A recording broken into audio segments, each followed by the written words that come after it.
Hello, everyone. I'm going to do a video today, a video sermon. I'm, I did a series a while back on the senses, and I'm going to start one today on the things that God hates. That He lists six in the Bible and said the seventh one was an abomination. And it would take me, it might be an hour long video if I did them all in one.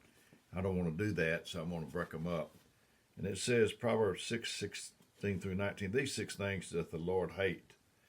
Yea, seven are abomination to him: a proud look, a lying tongue, hands that shed innocent blood, a heart that deviseth wicked imaginations,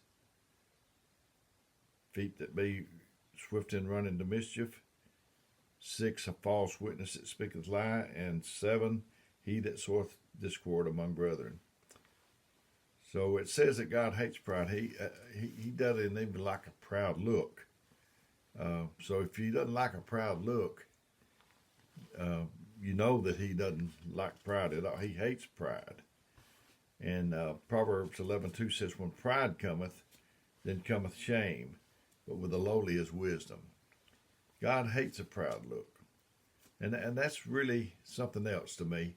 I mean, you would expect God to start the list of things he hates with the hands that shed innocent blood, or adultery maybe, or other things.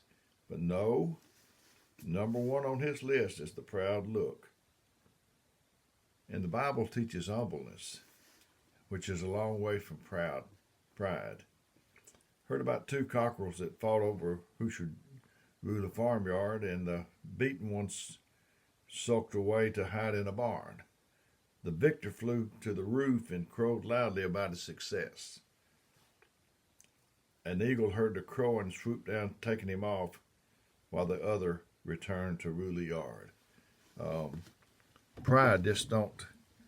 It just don't. It don't do you well at all. God hates pride. He hates a proud look. And I've preached to our people, and when I visited other places, about the Me Channel.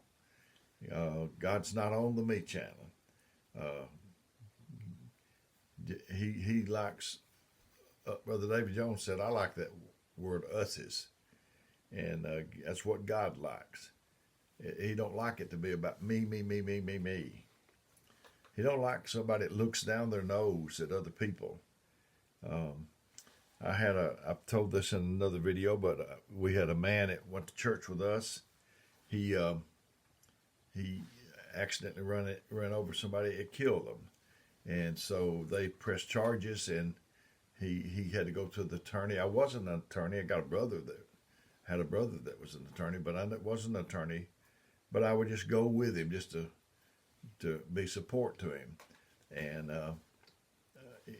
they told him right off the beginning. They said, you have the right to remain silent. Anything that you say can and will be used against you in a court of law. So that's the same rights we've got. It's just to be silent. And anything we say can and will be used against us. Years ago, I'm not into playing flesh games. Who's got the most this and who did the greatest that. If we could crucify the flesh and nail it to the cross, then the spirit could flow from the back to the front and from the front to the back. I had a grandson that was born in 1990, and his little sister that came next was born in 95, so he was 5 years old. We went to the hospital then, and you looked at him through a glass room, a room with glass so you could see him. They'd roll the little baby in its crib up to the window, and he was looking and straining to see, and they said, there she is right there. And he said, where? And they said, look how big she is. And they said, oh, how pretty she is. And she was weighed a pretty good bit, and they said, oh, how big she is. And he said, look at me, I'm big. So, I've said in videos before, we could be big, but we let little get a hold of us. And pride is a little man's game. Proverbs 16:18 through 19 says that pride goeth before destruction, and an haughty spirit before a fall. It better is it to be of humble spirit with the lowly than to buy the spoil with the proud. Uh, it speaks of people who are arrogant and full of themselves. Don't have room for nobody else. They just full of themselves. Proverbs 18:13 says, "The fear of the Lord is to hate evil. Pride and arrogancy and evil way and the forward mouth do I hate." When we say, "I don't need to live God's way, I will do what I want to do and when I want to do it," that's pride. God hates a proud look. So let's not put our will above the will of the Lord. And only by pride cometh contention, but with the well advised is wisdom. 1 John 2:15 through 17 said, "Look, love not the world, neither the things that's in the world. If any man love the world, the love of the Father is not in him. And all that is in the world, the lust of the flesh, the lust of the eyes, and the pride of life, is not of the Father, but is of the world, and the world passeth away and the lust thereof, but he that doeth his will, the will of the God, abideth forever." It's kind of pride is kind of akin to making fun of people and bragging, and that was two lessons my dad taught me, was not to brag and not to make fun of anybody. Joe Frazier, the boxer, said, "Trust me, sometimes God comes down and puts his hand on you if you're too big in your thoughts." The opposite of pride to me is humbleness. And my brother Dwayne, he said, if you can't figure out how to humble yourself, God has a way of helping you to do that. I thought about the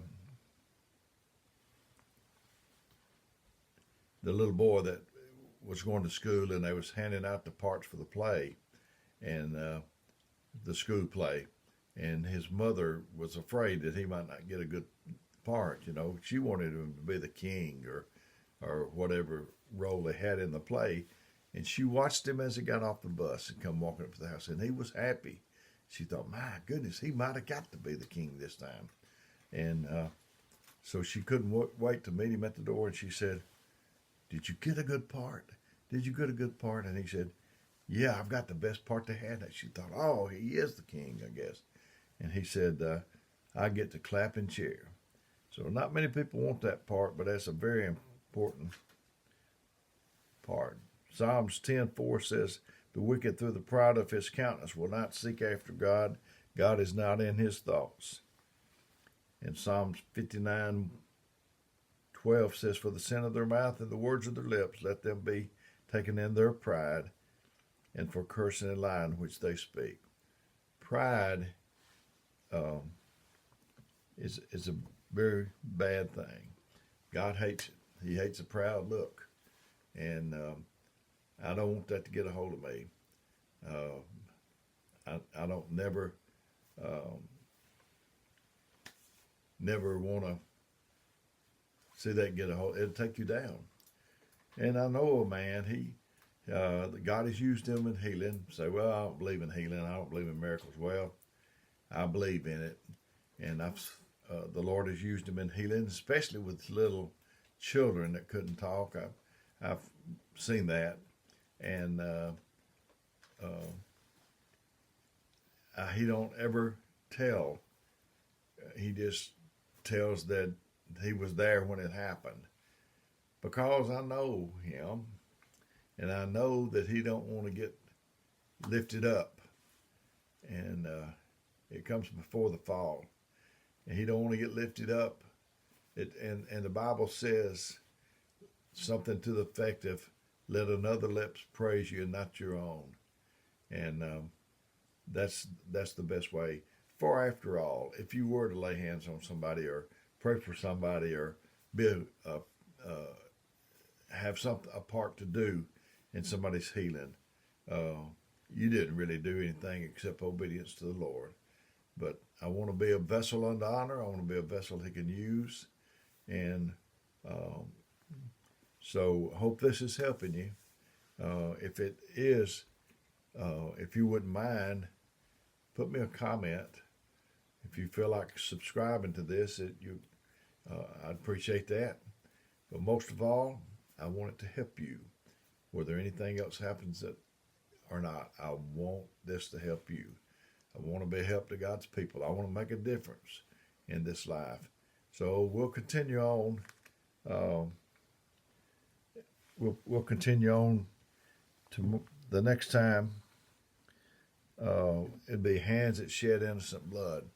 So stay tuned, as they say, and tune in, and we'll try to address that. So may God bless you is my prayer.